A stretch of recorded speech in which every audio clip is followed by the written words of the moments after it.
This is Chatter. I'm Scott R. Anderson. This week, Chatter co-host and Washington Post national security reporter Shane Harris on his longstanding coverage of unidentified aerial phenomena, better known as UFOs. The public has often a very exaggerated and inflated view of what the intelligence community is capable of doing and what it is capable of keeping secret. And that actually applies in spades to the UFO story. I had no assumptions about the intelligence community when I started covering it because I knew practically nothing about it. I knew what I'd seen in movies. I knew what I'd seen in books. I knew those things were almost certainly not accurate. I'm always trying to answer questions. I want to put labels on things. I find this story to be unique in what I cover and that I am perfectly happy not knowing and just sort of being amazed.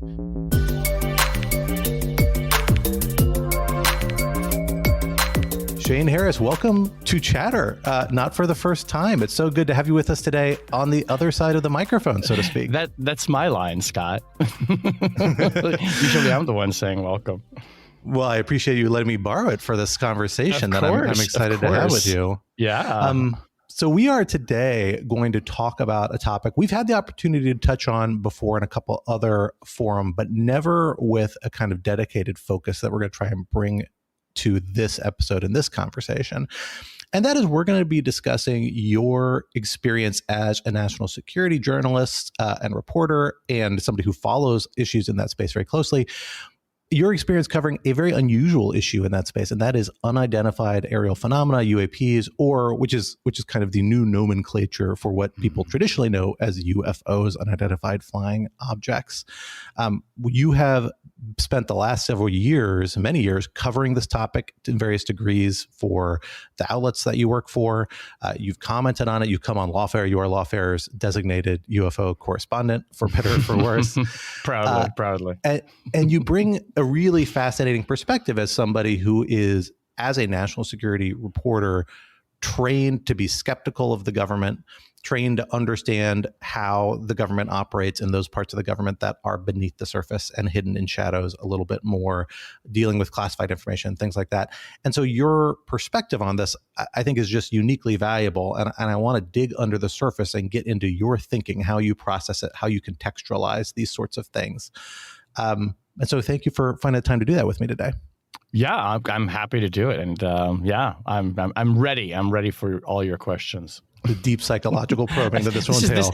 This is the very unnatural position I find myself in. But go ahead. Yes, it's only fair that a podcast about UFOs entail an unusual amount of probing and probing questions. I think that's fine. Yeah, exactly. There you go. Set up very nicely. Excellent. Well done. Thank you.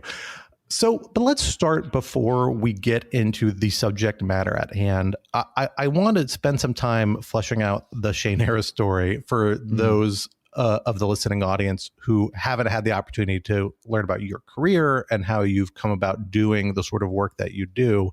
So let's start with this basic question. Really, how did you become a journalist, and particularly a national security journalist, over the course of your career? Entirely by accident is the short answer. When I was growing up, I wanted to be one of two things. I either wanted to be a writer or an astronaut.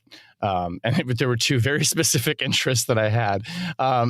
And so I guess maybe that actually leads into some of the UFO fascination, but I was a total space geek, but I was very involved in theater when I was in high school and in college. I wrote plays in both. I was in a sketch comedy troupe when I was in college, and presumed that I would go into writing as a profession by writing fiction. I was very interested in screenwriting. I imagined maybe I'd write novels one day, but never had any ambition to be a journalist, never really had any understanding of journalism as a profession. I didn't write for my school paper. I wasn't really active in anything journalistic as an extracurricular activity. But I was a news junkie. And I mean, I don't think I called myself that, at the time, but I can remember probably being in like 7th or 8th grade and becoming aware of CNN headline news. And the CNN headline news used to have this great 30-minute newscast where they would like, give us 30 minutes, we'll give you the world, that kind of thing. And they would repeat it every half hour. And I just remember just being fixated on the news. I was one of my few people in my peer group who read the newspaper on a daily basis or watched TV and was just very informed about the world. And, I think that too, my interest in current events maybe had an overlap in fiction because I was always interested in like documentaries and movies based on true stories and that kind of thing. So all this sort of nascent stuff that was probably percolating in my brain that maybe explains why I got interested in the profession. But when I was in school and I was in college at Wake Forest, I was doing a lot of theater and I didn't want to major in what was effectively my extracurricular life. So I picked an academic major and I picked politics because I was very interested in government. Our politics department was kind of more focused on current events than history, I guess you would say, as a lot of political science departments are. And so that felt like a really nice academic kind of counterweight to all of the time I was spending in the theater when I wasn't in class. And I graduated in the late 90s in 98. And it sounds kind of like trite, but it's true. Like the West Wing was a very big show then. And there was this kind of like romantic appeal about Washington. We were going through the Clinton impeachment trial. So there was a cynical attitude, I think, towards Washington, but it was just a very interesting, exciting city, which it always has been. I mean, young people are constantly drawn to it. And a lot of Wake students kind of gravitate to Washington for one reason or another. So I came here after college and thought, it's a big city. I didn't want to move to LA just yet. I'd spent the summer out there 2 years earlier in a film production company and hated Los Angeles, just despised the city. I actually like it very much now. But I just didn't want to go there. New York felt a little big. I thought, I'll start in Washington. And needed a job. Like I was waiting tables and tending bar at a local restaurant, like just trying to make rent. And a friend of mine from school said, kind of, blithely one night, well, you're interested in politics and you're interested in writing. Why don't you be a journalist? And I was like, yeah, sure. Where do I sign up for that?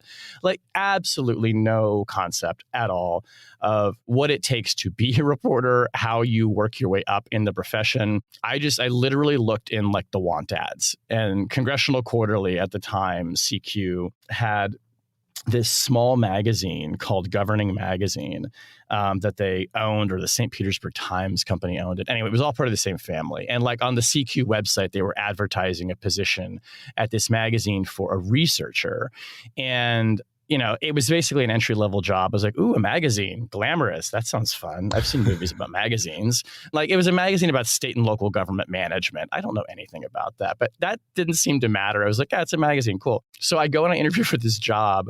And remember, it's like the late 90s. And the editor says, well, we really want a recent college graduate for this position because you know how to use the internet.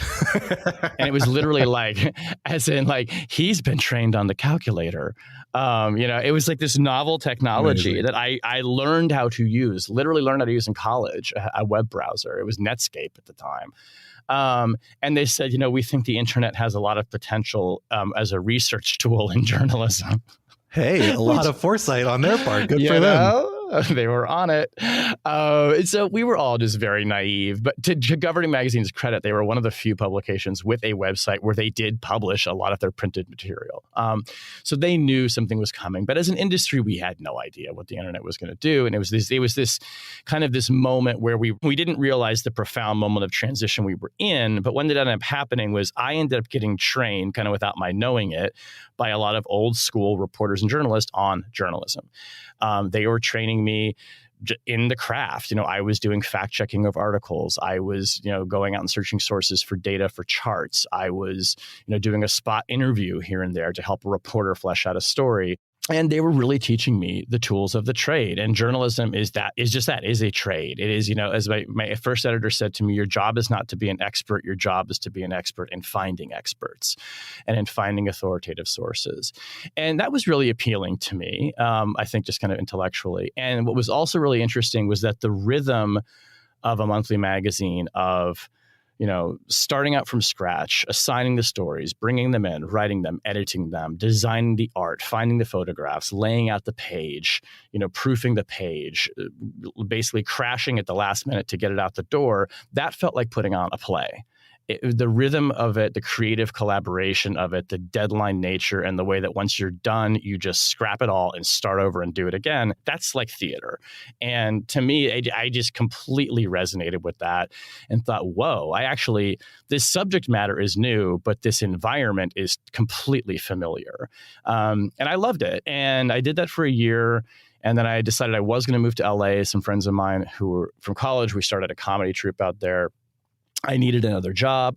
So, of course, I went to work at a magazine. I went to work at a magazine called Movie Line, which is not Movie Phone. Some people think it's like, remember Movie Phone, where you would call up and get showtimes and tickets? It's not that. Movie Line was this monthly magazine that was about the entertainment industry. And I did that for about a year. They seemed impressed that I came from like a Washington magazine. That like genuinely impressed them. And you knew how to use the internet. So and I knew how to use the internet big time. Find movie times without your phone. Totally. Yes, indeed. Like I was not qualified for the job they gave me, but like whatever. So I did that for a year. And I really decided I wanted to come back to DC. So this is a bit of a long-winded answer, but I get back to DC in early 2001 and I get a job, an actual writing job at a magazine called Government Executive. And govexec.com is still around. And if you work in the federal government, you know GovExec. It's like a magazine for feds, basically. And I was hired as one of the technology writers. Again, he knows the internet. And at the time, it was a beat that was very much about like the federal government's use of technology and e-government and how this was going to transform services to citizens. And I was writing a lot about procurement and like really in the weeds kind of stuff like business type stories about IT, which was this huge market for the federal government. It bought like $50 billion in IT goods and services every year. It was this giant consumer. I'm meeting a lot of people who work for big Beltway contractors. I'm meeting a lot of tech and software people, Silicon Valley people who want to come into DC and like, we're going to transform government, et cetera. And then 9 months into that job, 9/11 happens. And it was like immediately transparent or apparent to people that this story was, we knew it was all going to change our lives and the way we live. But as a journalist, it was clear that this story was going to find its way into dominating whatever your beat was. Like if you covered the military, obviously you were going to be covering a deployment someplace. If you covered the airline industry, you were going to be covering this, seismic shock to the way we move around as a society and how do we do this safely. And pretty quickly, I would say, it became clear that the tech space I was writing about was going to become security focused because all of these companies that were trying to sell stuff to the government, computers to make websites run faster and to help you pay your taxes online, suddenly they all wanted to sell software and solutions to the government to fight terrorism. It was about data integration, data analysis. How do we make it so the NSA and the CIA's computers can talk to one another? How do we upgrade the FBI's computer system, which was ancient, even for the early 2000s. And all of these people that I had been talking to in this tech business space, suddenly all the three-letter agencies are popping up. They want to sell to CIA. They want to sell to NSA. All these agencies have initiatives they want to create. They're all focused on security. A new Office of Homeland Security gets set up at the White House. And, nobody was covering these agencies, the intelligence community, not just the technological piece of it, but like the work that they were going to be doing. No one was covering that at GovExec, really. And I kind of raised my hand and said, can I have this intel beat? And they said, yes, go, take it. We had a Pentagon correspondent, we had other people, but nobody focused on the intel agencies. So like that was it. I was 25 years old, barely in journalism. This awful day happened. It completely changed everyone's life. It totally changed my career. That's it. Long answer of basically like, yeah, how did I get into this? 9/11. That was it. And I've just never stopped writing about it. Wow. Not an unfamiliar story, I think, for particularly DC-oriented folks, but certainly a trajectory.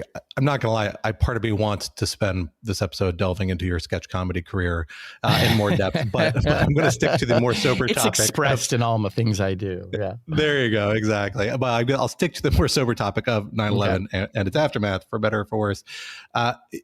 So you come up as a maybe not quite a cub reporter, but a young reporter in this post 9/11 era. how does that make you think about national security and the government? And particularly, what were your priors going into this? You mentioned studying politics. Were you interested in national security stuff before 9/11 and this beat kind of became evident to you and you were assigned to it?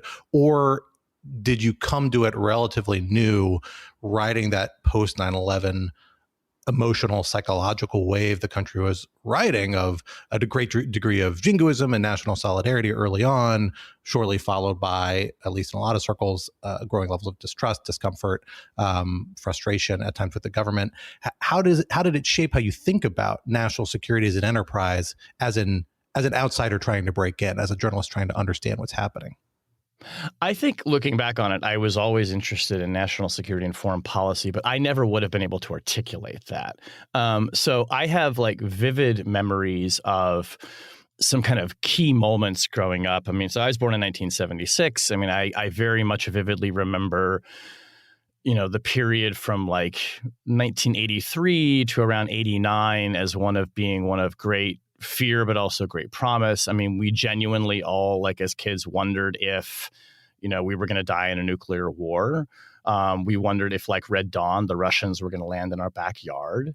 My friends and I would actually like play out scenarios where what we would do, like when we were like 8 or 9, of what would happen if the Russians invaded. I actually interviewed on Shatter the director of the movie the day after. There was That's a reason right, for that. I remember. I was fixated on this stuff, and so there was that real fear. I was very interested in the space program, so I think that gave me some kind of touch point into the military. But again, I didn't think I joined the military. But I also have this vivid memory of the Berlin Wall falling down and seeing that on television. And coming home one day from school and like seeing events in Moscow that predated the Soviet Union's collapse and feeling that amazed that it seemed like almost overnight the world that we had all as kids been, and adults too, but had been taught was this dangerous place where the United States was pitted against this evil empire of the Soviet Union. That whole place was just gone. And like, did we win? Like, is that world kind of over now? And just being completely fascinated by that and being totally aware that we were living in something momentous. I think it was I do think it was like the first time that as a young person I ever thought you're kind of seeing history happen here.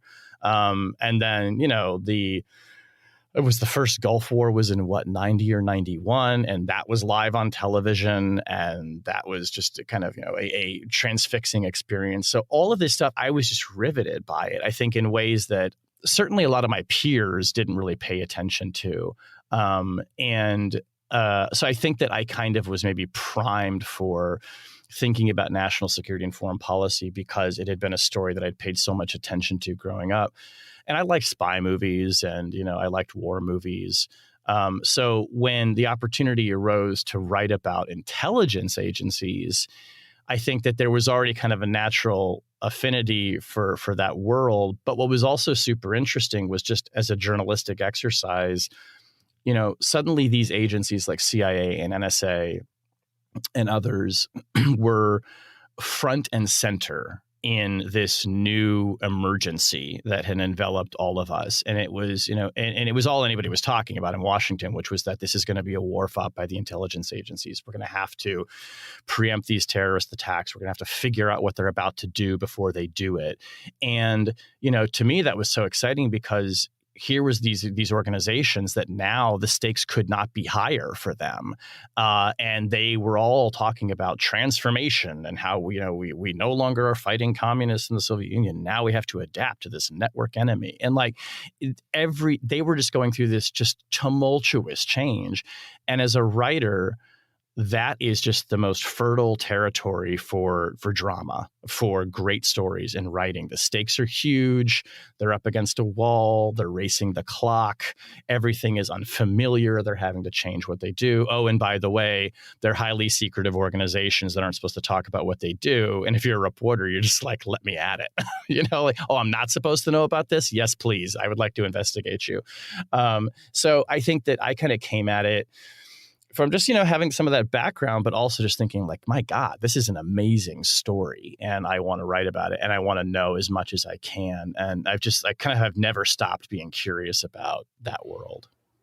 What do you think your kind of assumptions are, or maybe not your assumptions, your base posture towards investigating some of these agencies? I mean, do you go in with the assumption that they are overly inclined to secrecy, that they're under inclined to secrecy, or in terms of effectiveness of secrecy, or they're leaky? How do you have a kind of set mindset about what their motivation are, what their kind of unique institutional culture are? It probably varies a little bit institution to institution, but I just want to get a sense of how you think about these government agencies generally before we drift to the topic at hand, which is this much more kind of narrow, specific, and unique topic of UAPs. I had no assumptions about the intelligence community when I started covering it because I knew practically nothing about it. I mean, I knew what I'd seen in movies. I knew what I'd seen in books. I knew those things were almost certainly not accurate. But I just knew nothing. And importantly, I knew nothing about the history of the intelligence community in the 1960s and 70s, where, there were these tremendous scandals about, domestic intelligence gathering and spying on war protesters and all of the things that led to the kind of the regulatory environment that was imposed on the intelligence community and the profound mistrust that Americans had towards the CIA and the FBI. I knew none of that.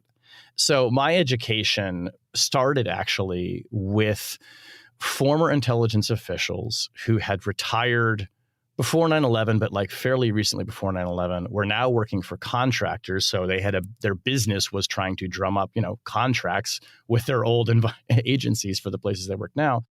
And they were happy to talk to a young reporter, in part because they were frankly selling something, but also because some of them kind of, I think, saw an opportunity to be like, I can take him under my wing and talk to this kid about how the intelligence community works. And many of them were actually pretty cynical about the intelligence agencies, not as a, they're terrible places that spy on Americans, because they grew up in the post environment of that. Their mentors were the ones that had been there in the 50s and the 60s. These were people I was talking to who had grown up in it in the 80s, who were in that place where it's like, we do not spy on Americans. We have an executive order 12333 that dictates what we do. And they looked at it much more. They were cynical of it as a bureaucracy. For them, it was like a big corporation they worked for, and they were all kind of grumpy about it and had strong opinions on what works and what doesn't. So my kind of introduction to writing about the intel community was to thinking about it like an organization, like a big company, and talking to the ex-employees who worked there about how it worked. And I think that I kind of very kind of dispassionate in a way. It wasn't a policy focus to begin with. It was more like, how does it work? Who are the personalities? Why is the CIA different than the NSA? What are their quirks? And it was a much more kind of like cultural immersion, if you like, which probably also had its downsides in that it took me a year or two to really get wise to the broader policy dimensions in the history of, these are agencies, that have tremendous power and authority that have abused it and have abused it quite significantly in the past, and not just in our own country.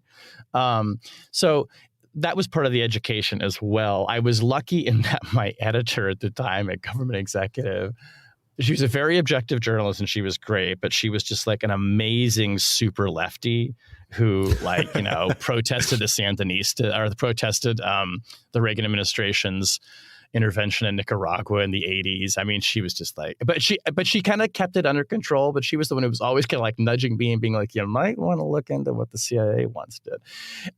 So I had that influence on me as well, as somebody who was checking me and like, don't start like getting source capture here and being like a fanboy for these agencies. These are organizations that are under tight political control for a reason.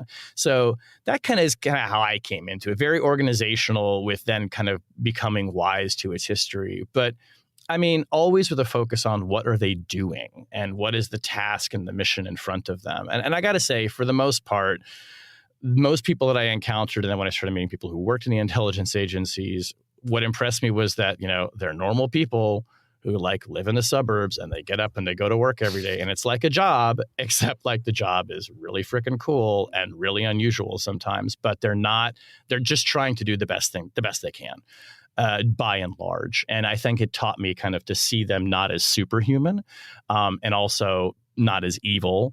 It's just people who are trying their hardest and make mistakes sometimes. And, after a couple of years of writing about these agencies, it was less like, ooh, the CIA. And it was more like, I'm just writing about a company, basically.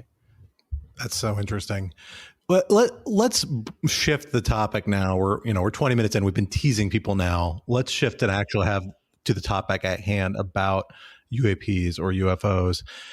When was the first time the question about UAPs or UFOs kind of crossed your awareness as a serious topic of inquiry? I mean, I'm sure, especially if you followed science fiction, you followed space and things like that, you were aware of UFOs. Maybe you were a Fox Mulder, dressed as Fox Mulder in X-Files Con back in the day. It's okay. This is Shane. You might not be the only one on this call that have had those sorts of experiences. So prevailing interest might have existed at an earlier stage, but when did it become aware to you that this was actually a story, perhaps, with that professional lens in the scope of your journalistic enterprise? Yeah.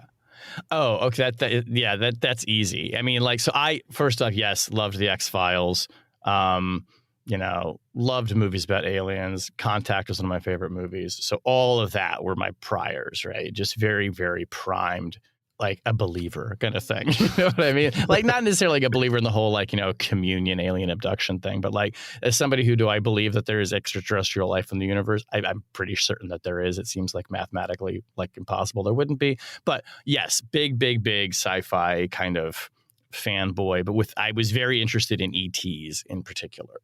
But the moment that I realized that it was a great national security story, and one that I wish that I had broken, was in December 2017, when Helene Cooper, writing with Leslie Kean and Ralph Blumenthal at the New York Times, broke this story that the Pentagon had this secret office that was studying UFOs, and in particular was studying footage of unidentified flying objects that had been captured by the cameras in fighter aircraft. And I genuinely thought that was probably the most important story I'd seen the entire year. I don't remember what else broke in 2017 other than like the obvious, given who was in the White House in his first year. Right. But I just remember thinking like, oh my God, this is extraordinary. Like, wait, hold on a second. Like, not that the Pentagon is saying there are aliens, but you're telling me the Pentagon is investigating the possibility that there might be visitations by UFOs, or that there are these craft that we don't know what they are and they don't seem to be foreign technology, or we're not sure they are yet.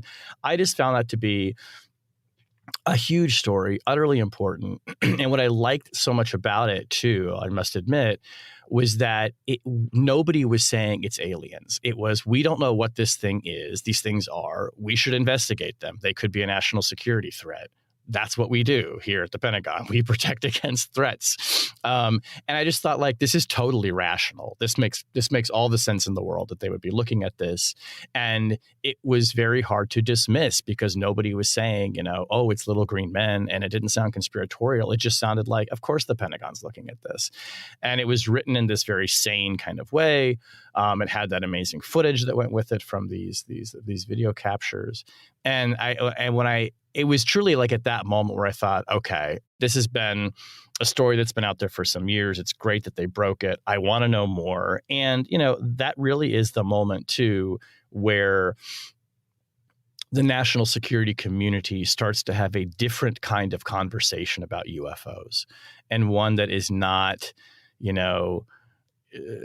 met with giggles or, concerns that people are going to look at you like you're crazy. But like, no, we're just going to have a very rational conversation about, there are things flying around. We literally don't know what they are. They're unidentified. What are they? We should probably figure out what they are and make sure they're not, Chinese or Russian drones or something. And I just thought that was a great task for journalism. You go into something with no assumptions, you ask questions, you evaluate the evidence as best you can, and you write it straight and objectively. And it seemed like that's what Helene and her colleagues were doing with that story. And, I give them, a ton of credit because they did that story the right way, and it changed the way we all think about this as reporters. And it's kind of like, in a way, it's like, I suppose I was also very secretly happy that it like gave me permission to write seriously about a subject that I never would have been able to write about. The excuse you were waiting for. I mean, or that I didn't know I needed. Yeah, exactly. Yeah, Totally. It kind of broke the dam. So you've hit on something here that I think is really important to understand, and that's just how much there has been this sort of sea change in perspective around this issue set, really in a lot of different domains. And it sounds like your interest, your reawakened interest and focus on it has aligned with that to some degree. I'm kind of curious, from as somebody who's worked in media for a long time before this kind of 2017 story broke the dam to some extent, and after now, what has been the kind of mainstream media reaction to UFO stories? It's obviously something that's sensationalistic. It's tied up in our pop culture. It's tied up in a conspiratorial aspects of our pop culture, right, that have a particular kind of cultural valence with the X-Files and everything else. Is this a story that the sort of story you face resistance on, or that you might have faced resistance on prior to 2017? How do newsrooms think about this story against the terrain of other issues that they're covering? Well, I think it's not a terrain that newsrooms have, by and large, said, let's unleash reporters to go investigate this stuff. I mean, some publications and some journalists have mounted their own investigations of sightings, and some of the trade press has done that. But the big papers, the position largely has been, let's wait to see what reports or what statements the Pentagon or the intelligence agencies issue, and let's write off of that, which is a fairly, frankly, standard position for a lot of newsrooms to take on any number of topics. Like, well, it'll be news when the government says something. And I don't think that was a bad position, actually, at all, because the Pentagon and the intelligence community were quite explicit in public, saying, we're going to start studying these things, and we will kind of report back to you as we're making progress, and we'll let the public know what we're making of things. So that seemed like a very natural place to just sort of wait for news to come along. Now, that's not to say that there weren't other journalists, like Leslie Kean is probably the most prominent, who were out there interviewing people who had, had experiences and sightings, looking into what the military knew about it, talking to people who claimed that the government was hiding evidence, including of things like crashed vehicles. And all of that work was definitely happening. But, by and large, most news organizations were just kind of waiting to see what the official investigations bore out. And to some degree, that's what I was doing, too. I mean, I think I was probably having maybe more conversations than other national security reporters, kind of, here and there with people about the UFO topic. But I wasn't like actively writing stories about it separate from, kind of tracking the government investigation and their evolution and their thinking on it. I don't think I would have faced resistance. And then when we did ultimately recently at the Post start looking into some allegations about crash retrieval and these kinds of things, my editors didn't resist that. It was more like, all right, like, look into it and let's see where it goes. But like, let's obviously be appropriately skeptical about this topic, as we would any very novel topic in which people are making bold claims and maybe don't have a lot of evidence. So I just think like sober, steady, that's kind of been the position of a lot of news organizations, but also like deeply interested. I mean, when the intelligence director's office comes out and says, we've evaluated 144 sightings of objects, and some of them we just don't know what they are. That's fascinating. That's a hugely newsworthy story, because it doesn't mean, and therefore it's aliens. It could be some novel technology that we don't understand. Well, that's a big national security issue, isn't it? If like the Russians or the Chinese or someone have built an object that can fly in ways we don't understand, that's a pretty impressive accomplishment and a pretty serious concern for the United States. Is it some kind of atmospheric or scientific phenomena we don't understand? That's fascinating. Wow. Are we going to learn something new about the way the atmosphere behaves? I mean, all the potential for all of these stories to yield profoundly interesting results that had nothing to do with aliens was there. And I mean, of course, everyone's asking the question, is it aliens?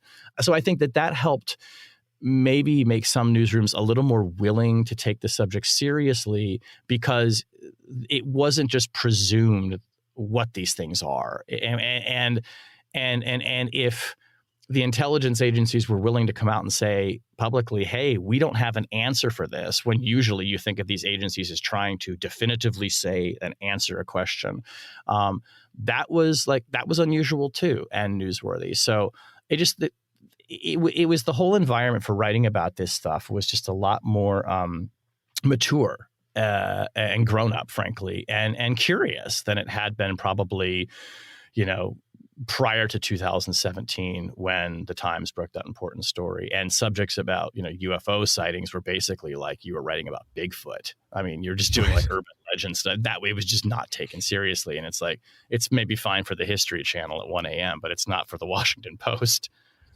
Not to besmirch the History Channel at 1 a.m. It has its place in our media atmosphere. Yeah, it absolutely does. I'm a fan. So, you spent time the last few years investigating these stories. You mentioned the crash retrievals investigations, getting more into the nitty gritty beyond the government statement aspect of the story, which itself has been changed, as you noted. Like, the government's been more transparent about this. But I'm curious how you go about sourcing and investigating these sorts of stories without betraying any confidences, obviously. But what is the strategy? How much does it overlap with, and how much does it depart from other sorts of national security stories that are in a similar space of classified information, government conduct? And in particular, who are your sources and what are they telling you? What's on the cutting room floor? What is their motivation that kind of brings forward the different scraps of narrative?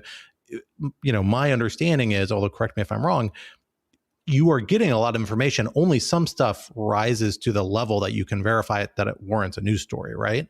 But is there a lot of other unsubstantiated rumors or discussions that isn't rising to that level that you're seeing these patterns of that maybe open up new avenues for future inquiry?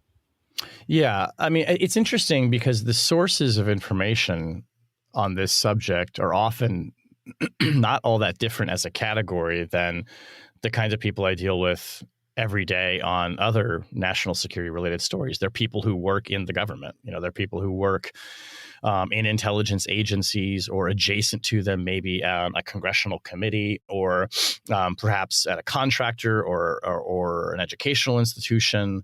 But what ends up happening is in terms of there being a group of people who believe that there is evidence the government is hiding from the public about UFOs and their non-terrestrial origins. Those people, generally what they end up doing is they find journalists who they can see are writing about this subject. And which is precisely what happens when, somebody wants to tell you about drone operations in Afghanistan. They find a person at, the Times or the Post or the Journal or whatever, who's writing about that subject, and they seek them out. Sometimes there are intermediaries that broker those introductions and those relationships. They are often very skeptical to begin with about talking to a journalist because they are pretty sure, particularly a mainstream journalist, might not take them seriously. But by and large, I think that they've found their way to talking to me and to other people, very much in the same way that they just any kind of whistleblower or would-be source would do. I think that what's made writing about this topic so hard and so frustrating, particularly in the past year or so, is there are a lot of people. And some of them have spoken publicly and have written on websites about their experience, who make extraordinary claims and who just don't have any hard evidence to back it up. And they, and by claims, I mean things like the government has a secret crash retrieval program that has identified extraterrestrial spacecraft, or has obtained material that is clearly not human in origin. Like, these are like allegations that they would make and characterizations they would make. But nobody can show you a picture. Nobody can actually show you the material. No one's ever actually held it themselves. It's always that they know someone who told them about it, or they've kind of deduced the existence of these programs. And just as a journalistic exercise, that's kind of maddening.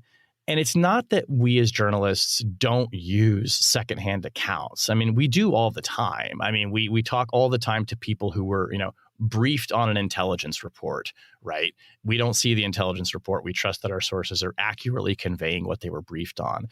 But 99 times out of 100, those subjects are about like known human activity, things happening in Ukraine, like things that we know are real, and that we can substantiate through other sources, and sometimes just through using our eyes.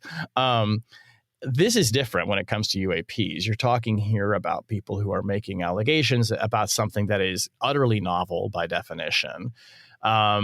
It's one of the reasons why I think for so long, the journalists, we were so happy to have the footage that were taken by these military aircraft of these objects zipping around and doing all these apparent wild things, because that was something we could look at and we could interrogate. It was data. It was sensors, it was images. And so, a lot of time that I and others spent in the beginning, from 2018, 19, 20, 21, was trying to understand those videos, talking to experts about them, understanding how the government was analyzing them, because that was something we could look at. That was more objective data. And I think that once that story kind of played out, it left room for the kind of next wave, which was these people saying, well, hey, we've been telling you for years that there's more to the story in the form of this crash retrieval program. And those kind of people kind of had their moment. You talk about stuff that's left on the cutting room floor. I mean, we've actually not written about a crash retrieval program.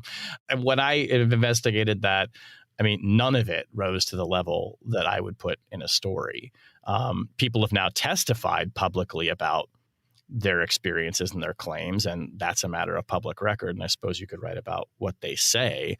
But I have not seen anything that would, rise to the level of credibility that I would put my name on it in a news story when it comes to that particular part of the UFO story.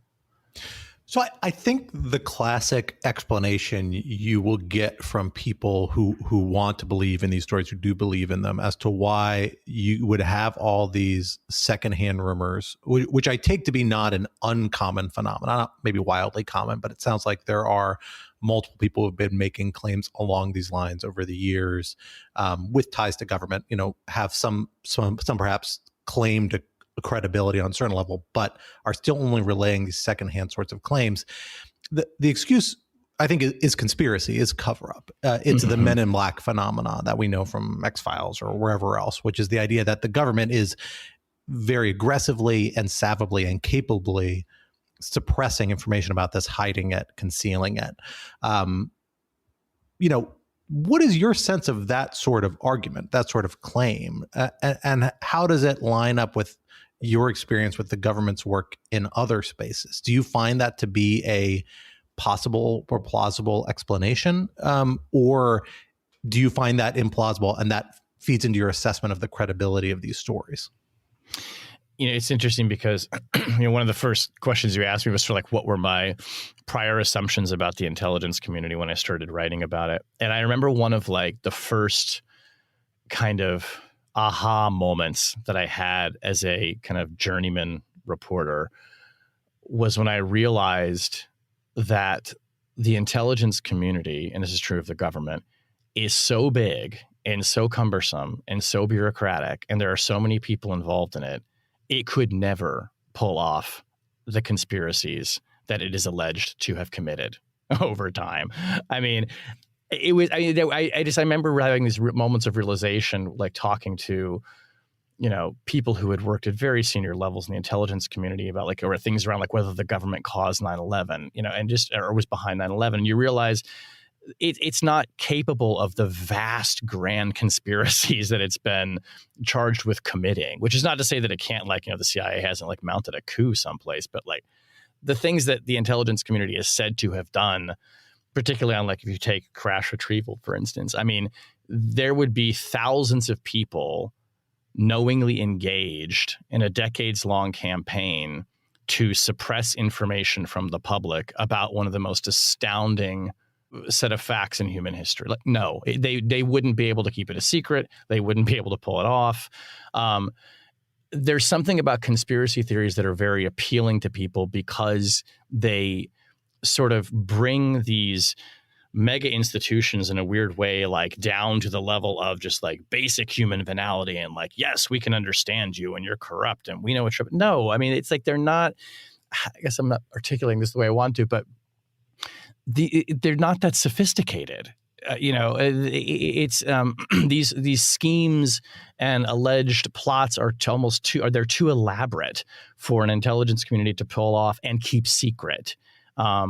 Which is not to say that they can't do amazing things, that they haven't pulled off incredible, extraordinary intelligence operations. But, the folklore that's, surrounds so much of what the intelligence agencies have done and are capable of just is betrayed by their very nature and the way that they work, and that they are slow and deliberate and, and not very good at keeping secrets sometimes. So for me, I think once I realized that most of the kind of the stories and the assumptions that were attributed to intelligence agencies were more the product of people's imagination, and frankly, probably largely the product of Hollywood's portrayal of the CIA as some kind of, hyper capable, omniscient organization. When I realized that was generally not true, it was a pretty big breakthrough for me as a reporter, and it definitely colors how I think about the UFO story. So like when I talk to people who claim that there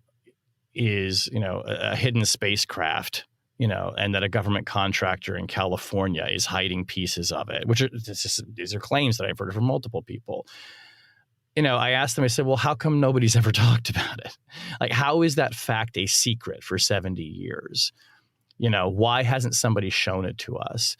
And, these are proven. You can't prove a negative, but that just doesn't comport with the reality of the intelligence community that I've spent 20 years writing about. I do not think thousands of people over decades would have been able to keep that fact a secret, which is not to say that the government doesn't have debris and material that it cannot attribute to a foreign government. But the idea that they are knowingly hiding alien life, which is another thing that people have been saying recently, I just do not believe that fact is likely to stay unknown to the broader public, particularly because thousands of people would have to know about it in these alleged sets of programs. So, the public has often a very exaggerated and inflated view of what the intelligence community is capable of doing and what it is capable of keeping secret. And that actually applies in spades to the UFO story, I think.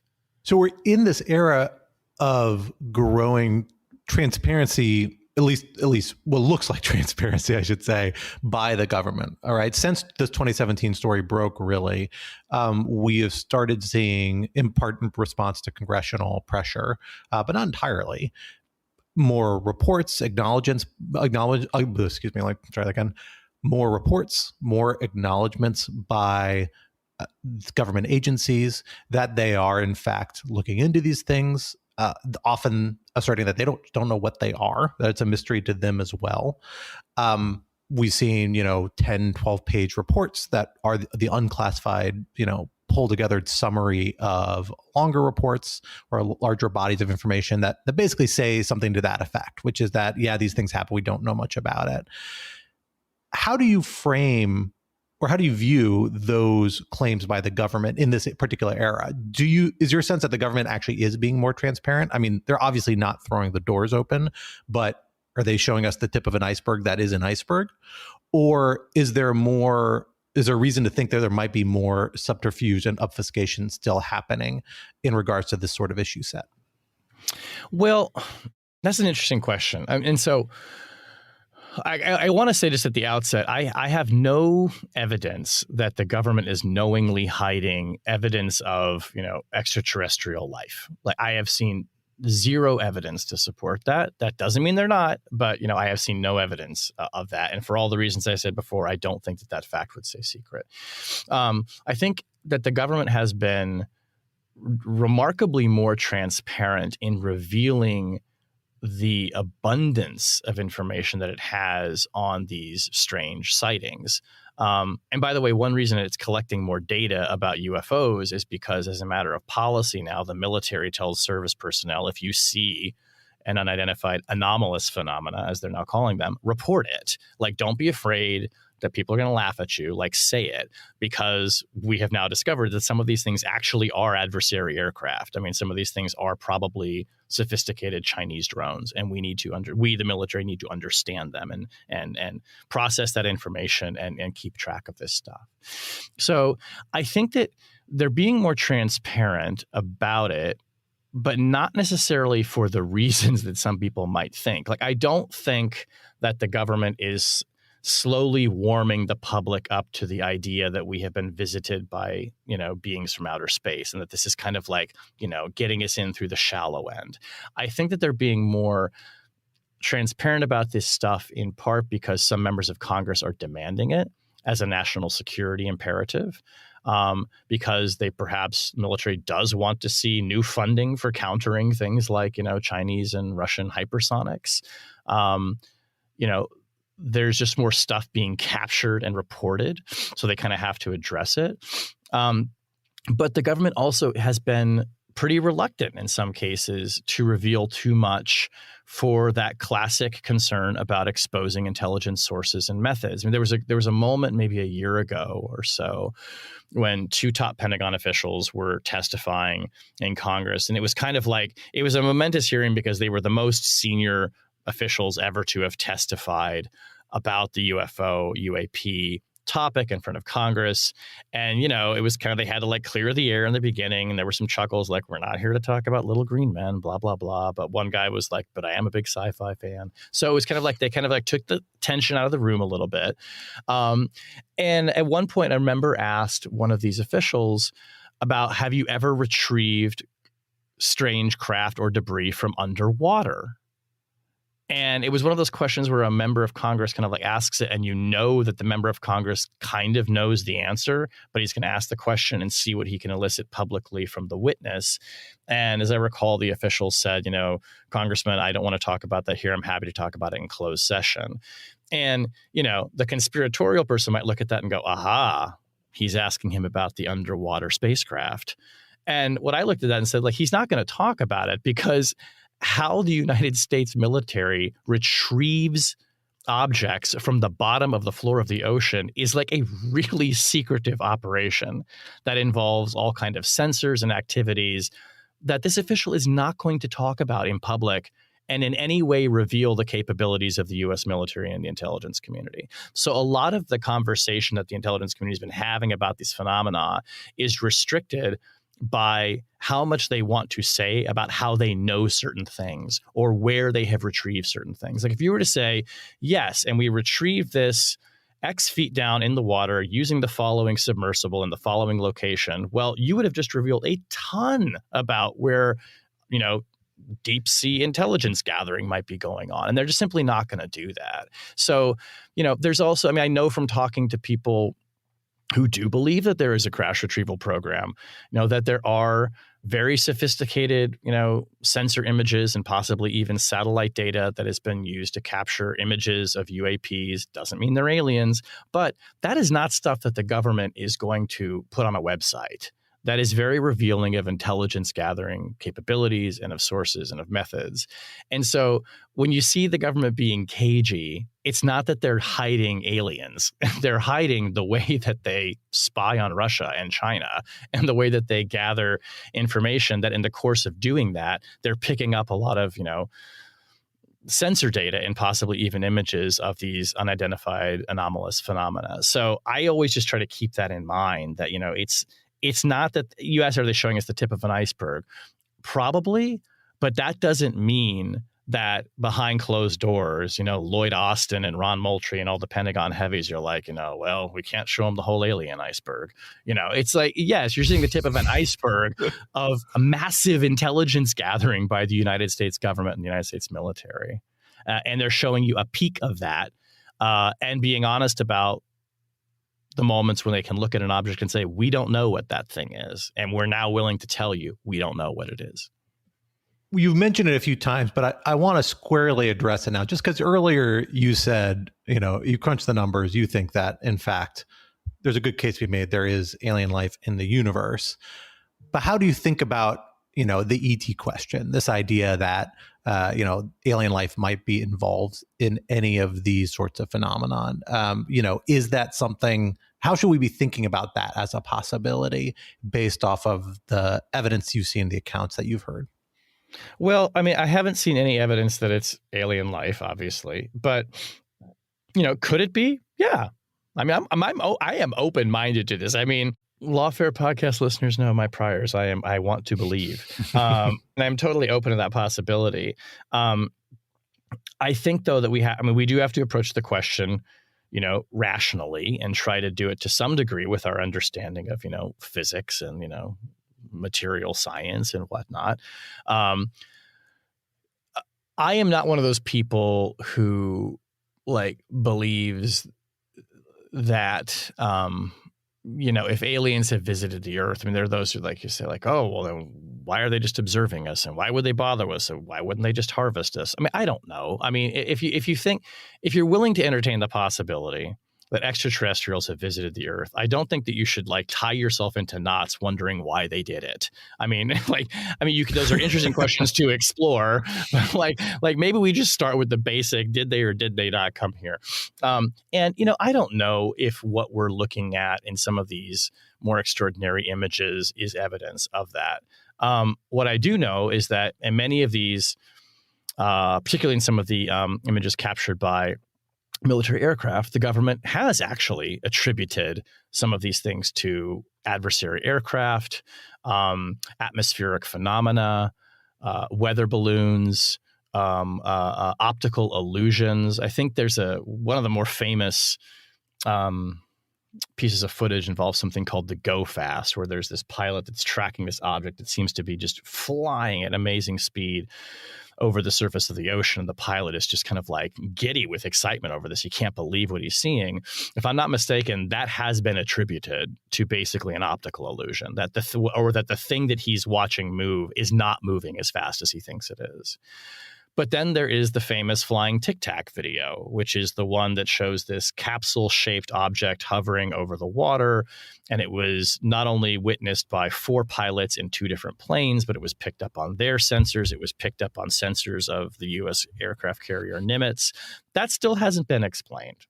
And that object is behaving in astounding ways that look very, very strange. I hold open the possibility that that is something extraordinary. I don't know what that is. As far as I know, the military hasn't said what it is. Does that mean it's aliens? No.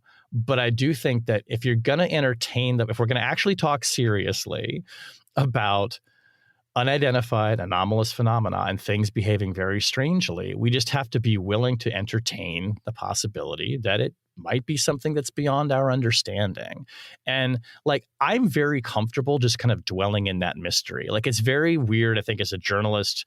For me, I'm always trying to answer questions. I want to put labels on things. I want to attribute information to sources. I want to know, what is that thing? Who said what? When did this happen? And I find this story to be unique in what I cover, and that I am perfectly happy not knowing.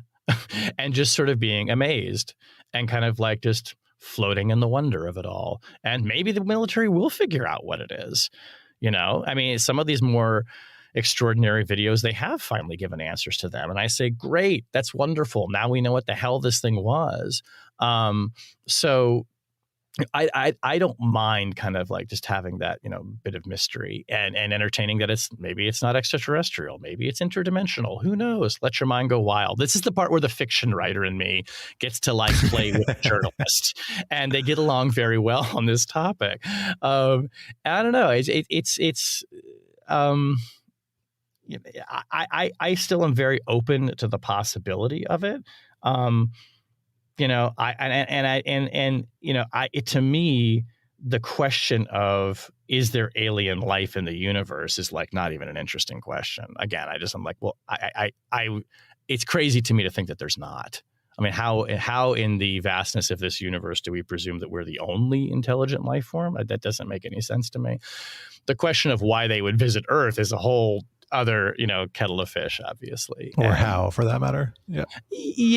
Then you get into the whole question of like, this is why I said, we have to approach it from our understanding of like, physics. I mean, we cannot conceive, I think, of how another species would travel the tremendous interstellar distances to come here, how that is possible. And maybe wormholes, or they've invented warp drive. I don't know. This is where you get into the realm of science fiction, which I think is like highly entertaining, but it doesn't it's not instructive to the question. And which is why I think if you want to just be completely rational about it, and you look at something like the flying Tic Tac, you should probably presume that it is a highly sophisticated, novel human technology, or a phenomenon, or if it's like some kind of atmospheric thing. Like, if you're going to say like we have to put money on what it is, you should probably put money on Chinese or Russian technology and not aliens. If you're just having to make a bet, like if somebody forced you to make a bet, because that is the more rational explanation. And by the way, if China or Russia has built an object that is capable of accelerating from, 0 to Mach 4 or whatever they think this thing did, and has no heat signature and no visible signs of propulsion, and is able to go from basically the surface of the ocean into near space and back again in seconds, we're kind of screwed. Like, if they've developed that and we don't know how they did it, that's a big, big problem. Now, I also happen to think that they probably haven't developed that. I think we would kind of know if they had made such a multi-generational technological leap. And I don't really think Russia's capable of it, and I doubt China is too. But that's another reason why I think it's important that national security reporters also bring their attention to these subjects, because if that were the case, that's a story of major national security significance. If an adversary nation has made a quantum leap in technological development, that that has profound policy implications. So it's another reason why I think we should be looking at this stuff. So we've talked a lot about the executive branch and their engagement with this topic, but there is another branch of government that has been very engaged and plays a maybe understated or misunderstood or understood, underappreciated role in a lot of this, and that's Congress. The 2017 story you mentioned, a big part of it was that this program to investigate UAPs in the Defense Department was funded in part through the assistant of Senator Harry Reid, the late Senator Harry Reid, very influential Democratic senator who helped secure funding for it for several years and was a pretty vocal and outspoken supporter of research into UAPs. And we've seen a new generation of members of Congress kind of take up this issue in different ways. We've seen a number of hearings on a number of committees, some focused on U.S. officials. The most recent one, which we talked about on the Lawfare podcast, being a little bit more, bringing in a number of outside witnesses, former government officials, but individuals, including a whistleblower, David Priess, who you mentioned before, who, said, essentially relayed some of these secondhand assertions that he had spoken to people who claimed they had seen alien bodies and alien spacecraft that have been recovered or attributed recovered materials to those sources. And it's worth noting some of the people involved in that committee and that hearing in Congress's side have been very engaged on this topic in sometimes unorthodox ways, not just by funding research. We had one incident where a trio of relatively young Republican members of Congress essentially showed up at a military base and kind of argued their way in to talk about a recent incident there, and that have been framing it as a cover-up in a lot of ways, or a lack of transparency. And perhaps not coincidentally, those are members of Congress who also feed into a lot of other more conspiratorial views that I think many would say lend themselves to a skeptical view of government, a skeptical of public institutions. What should we make of the congressional dynamics around this? How do you think about the politics, and particularly the congressional politics of this issue set? Which ways is it healthy? Which ways is it unhealthy? And how do we have to think about these reports and these events like this committee hearing in light of those politics? Yeah, I think you used the right word. It is really the most underappreciated aspect maybe of this story, and with in many ways one of the most important ones, because what these members are doing, and Harry Reid was the prime example, is they're providing, number one, money to investigate this subject. And what they're also doing more lately is they're crafting legislation aimed at protecting whistleblowers who want to come forward from the executive branch and reveal what they might know about information on UAPs. So I think it's so interesting because what this shows you is that if you're a member of Congress or if you're a senator with a particular interest, or let's just say, let's just go there because I think Harry Reid probably fits this category. You actually believe that aliens probably have visited the Earth. I mean, maybe Harry Reid said as much, but I kind of have a strong feeling that Harry Reid was very much in the I believe category. And if I'm mischaracterizing him, I apologize. But that is the vibe.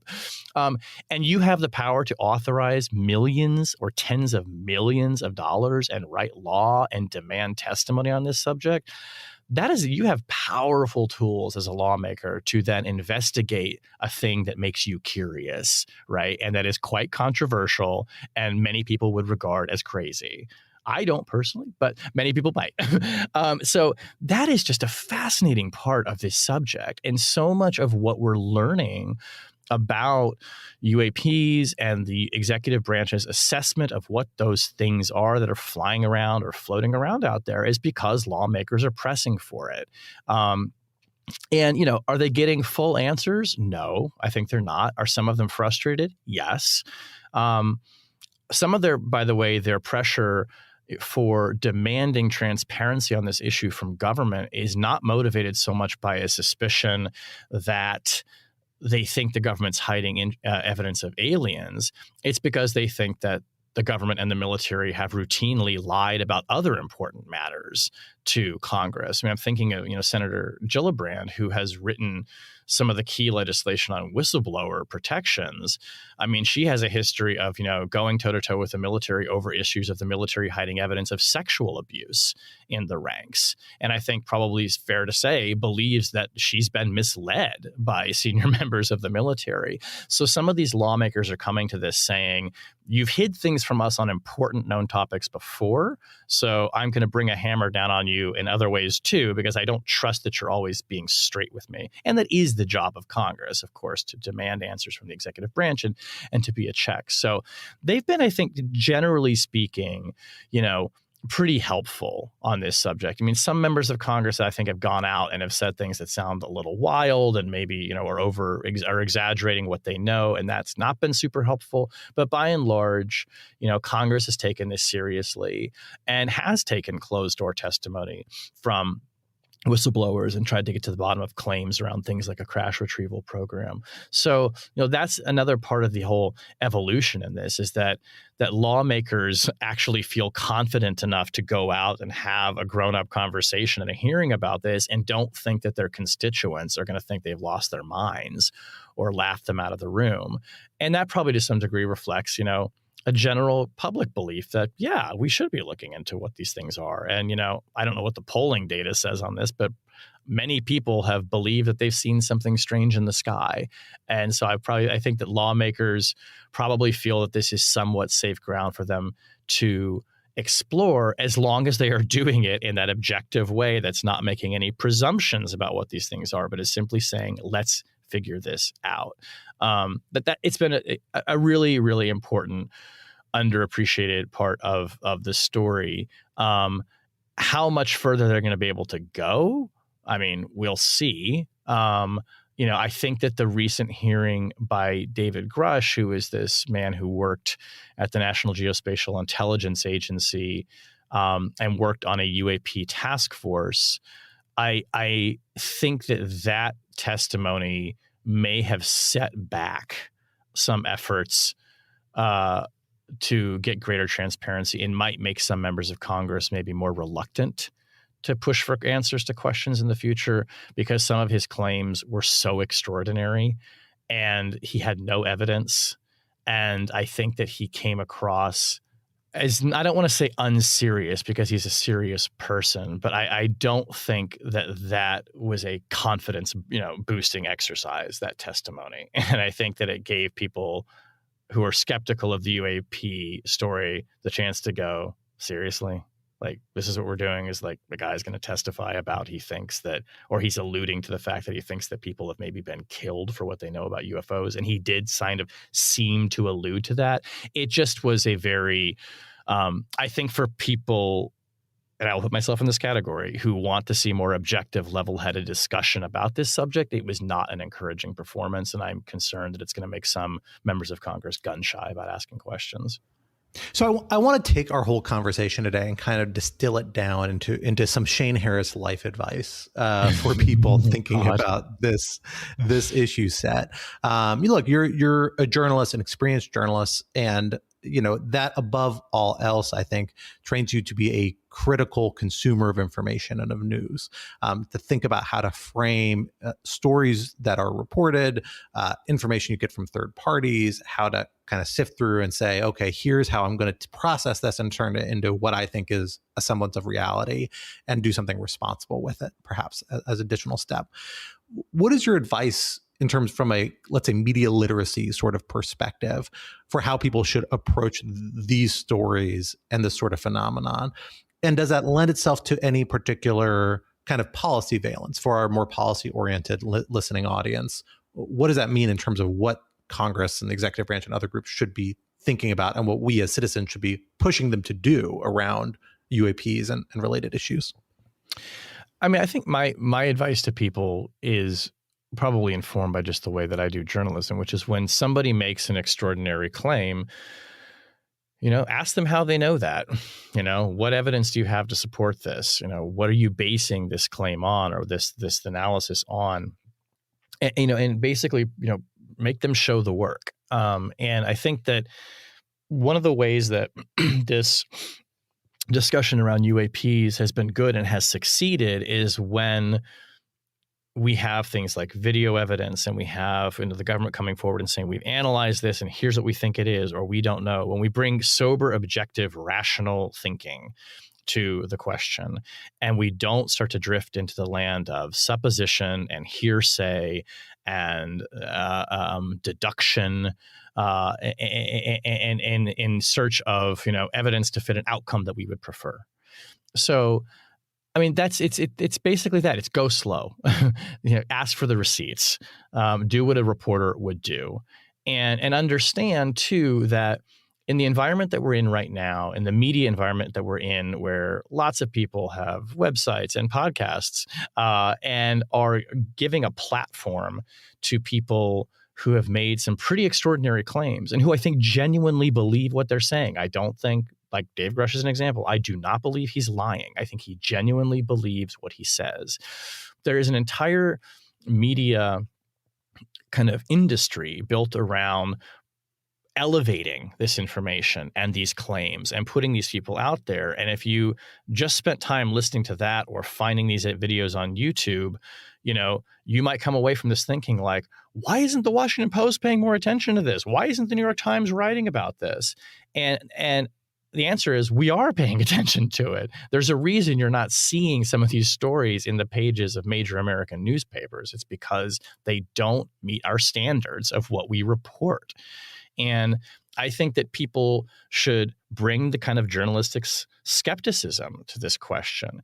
That doesn't mean, by the way, that we should not let wonder and curiosity and the thrill of discovery drive our thinking and our conversations about these things. I mean, I kind of joked earlier, like this is where like the fiction writer brain and the nonfiction journalist brain get along very well together. I mean, as a journalist, I'm driven by curiosity. I'm driven by wonder. I'm driven by what if. You always kind of start with a mystery when you're writing a piece of journalism, and you seek to answer questions and try to solve the mystery. That's a great place for people to kind of dwell in. But in our eagerness to find answers, right, we can't disregard facts. And I think that's obvious. That's common sense. People know that. But it really bears repeating and keeping in mind when we are talking about this particular subject, which, again, is something that is beyond the realm of our normal experience and sometimes ends up having very clear and even quotidian explanations. And sometimes it's a mystery. I just think that that's really important to keep in mind so that people aren't misled, because it's very easy on this story in particular to be misled by very persuasive sounding stories and claims that just don't have any evidence. And from a news literacy standpoint, we should be aware to that in every context, whether you're talking about UAPs or executive branch activity or a war. That is how we should always be approaching the news. Well, on that very useful note, we are almost out of time, but we do have one last chatter tradition for which you are partially responsible that we have to turn to. And that is, of course, the chatterbox. In this case, the metaphorical chatterbox, because I am physically remote and therefore pre-selected a question for you. But your chatterbox question is, who is someone in your field or a related one whose work more people should be following? Oh, God. Does it have to be journalism, or can I pull on my my comedy and kind of fiction piece too? And absolutely, that's a related field, I think. Okay, yeah. I think it's a related field too. I'm going to do it. Then I'm going to say you should be following and listening to a brilliant comic actor and a very dear friend of mine named Drew Droege. Droege. Drew and I went to college together, and he, unlike me, did go to LA and pursue a career in the entertainment industry. He was a member of the Groundlings comedy troupe, which is this legendary comedy troupe that kind of produced all the greats for SNL, who are all his peers and his cohort, by the way. He is very much in that realm. He's actually off Broadway right now in New York doing a play called Titanic, which is like a musical of Titanic, like told from the perspective of Celine Dion, I think. He's amazing. Some people will know him because if you go on YouTube and you Google like Chloe Sevigny video, he became kind of famous for doing this impression of the actress Chloe Sevigny, which is amazing. It's brilliant. He is brilliant. He has a podcast called Minor Revelations with Drew Droege. He is genuinely one of the funniest, smartest people I know. He is an absolute delight. He is just great. His podcast is great. So yeah, in my related field of comedy, you should be paying a lot of attention to Drew Droege. He's amazing. Go check out his podcast. Go see his show. Tell him I sent you. I love Drew. He's the best, and people should go laugh with him.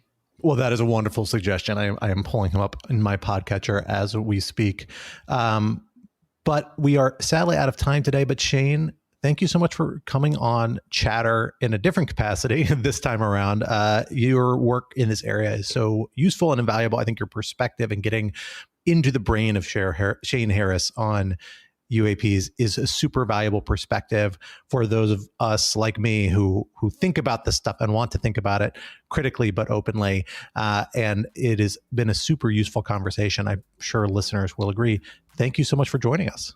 Thank you very much. It feels like it was a bit of a therapy session, so I'll send you your check. That's what Chatter is here for. We'll take it. It was very cleansing. All right. Thanks, God. This is really fun. Thank you for turning the tables. This was good.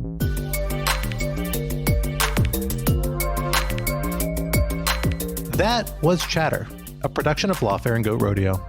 Please subscribe to the podcast and find us on Twitter @ThatWasChatter.